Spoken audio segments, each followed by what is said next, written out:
Et là-dessus, j'aimerais vous dire que la distance qu'il y a entre la raffinerie d'Augusta et la raffinerie de Skikda, c'est à peine 200 km de plus.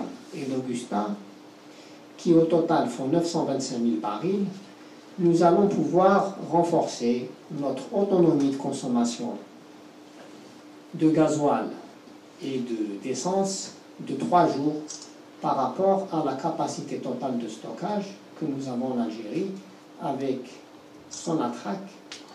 C'est cette particularité qui est que cette raffinerie est le premier producteur en Méditerranée d'huile de base. C'est le premier producteur en Méditerranée de lubrifiants.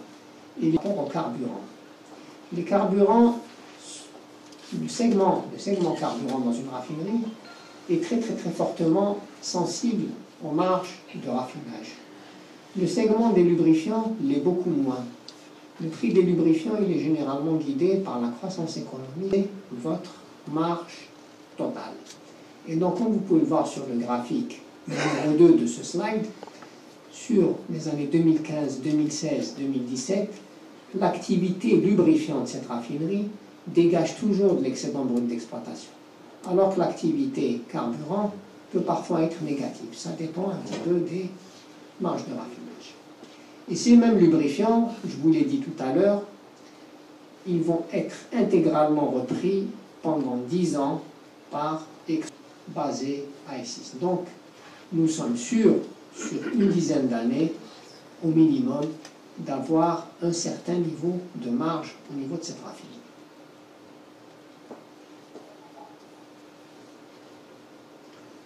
Je passe maintenant à l'année dans les pays développés.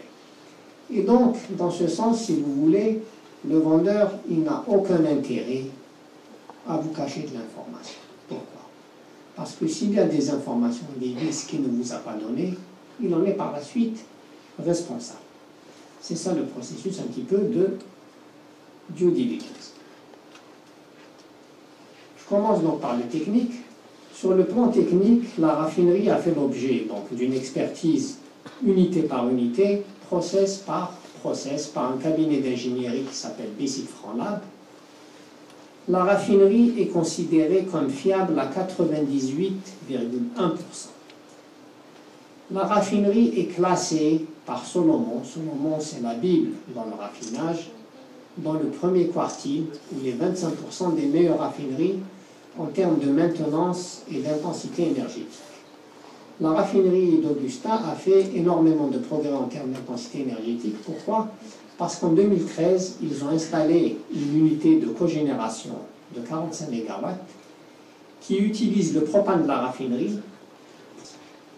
En 1964 a été mis en service le premier train de production de lubrifiant, de paraffine et d'asphalte. En 1967 a été mise en service la deuxième unité de distillation, l'actuelle FCC et l'unité d'alkylation. En 1974 a été mise en service le deuxième train de lubrifiant qui a multiplié par 3 la quantité de lubrifiant produite par cette raffinerie. En 1992 a été mise en service l'unité de traitement des distillats, l'unité de récupération de propylène.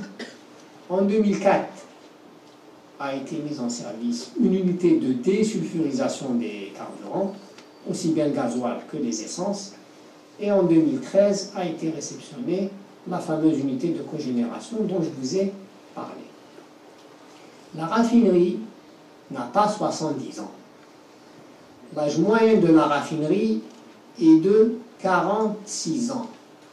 Il est de 46 ans. Si on regarde tous les process et la date de mise en service de chacun de ces process, c'est 46 ans. Ce n'est pas 70.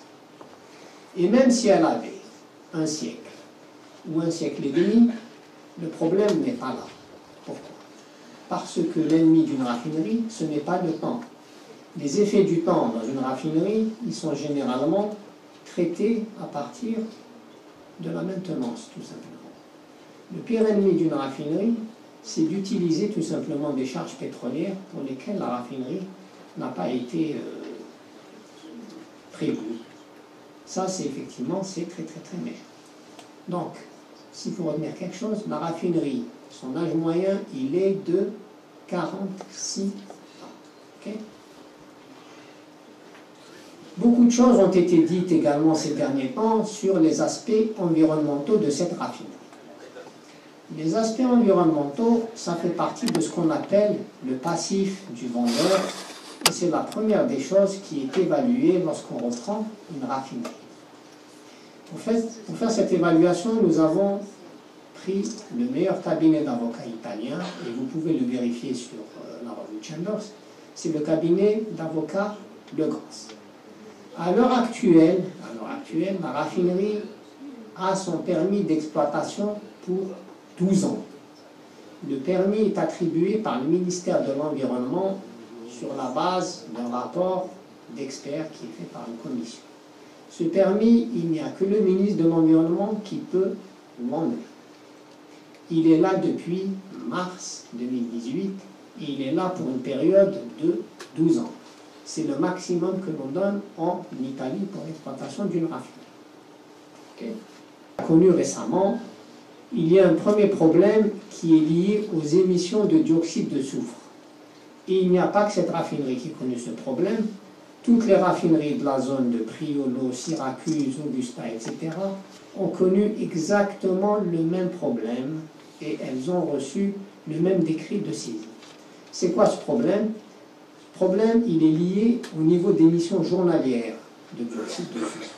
Sur base annuelle, la raffinerie n'a aucun problème.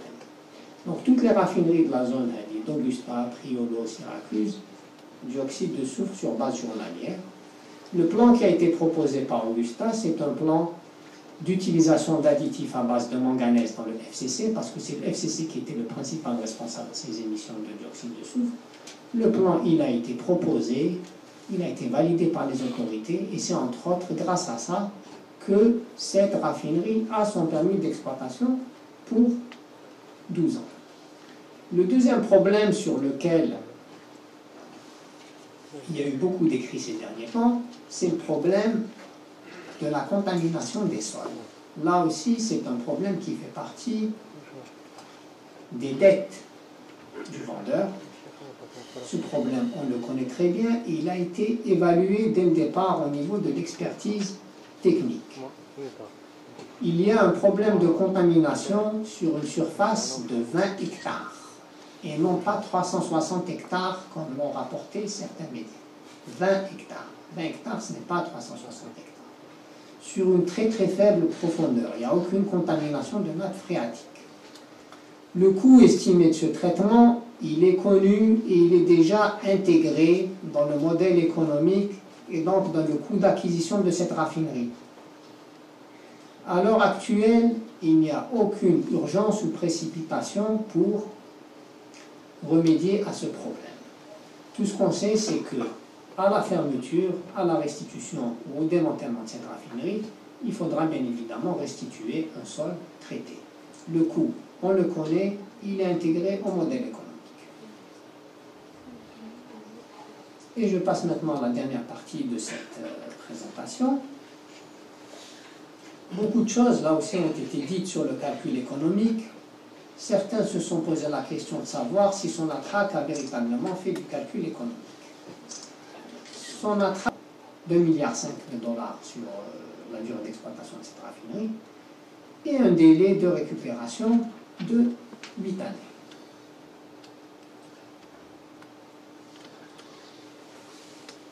Excusez-moi. Voilà, le dernier slide avec lequel je voulais conclure ma présentation, il porte un petit peu sur un benchmark des différents systèmes de raffinage par compagnie que nous avons dans le monde. Sonatrach, à l'heure actuelle, elle est classée, avec toutes ces raffineries, dans le 3e quartile des raffineries de la planète. ExxonMobil, qui est quand même le vendeur de cette raffinerie, il est dans le 1er quartile des meilleures raffineries de la planète. Donc nous pensons, nous espérons qu'à travers les effets d'apprentissage qu'on va avoir avec cette raffinerie, nous allons améliorer notre... Beaucoup de chiffres, il fallait aussi parler de tous les événements que nous avons passés le premier trimestre. Peut-être l'un des événements, la Tamraset et à Janet. c'est des événements très importants pour la société et c'est le rôle de Sonatrach de pouvoir sur le fait qu'on a inauguré la gazification de la ville de Tamaracete et de Djanet. Il faut voir la population, ils étaient vraiment très contents. Et je crois que c'est ça aussi le rôle de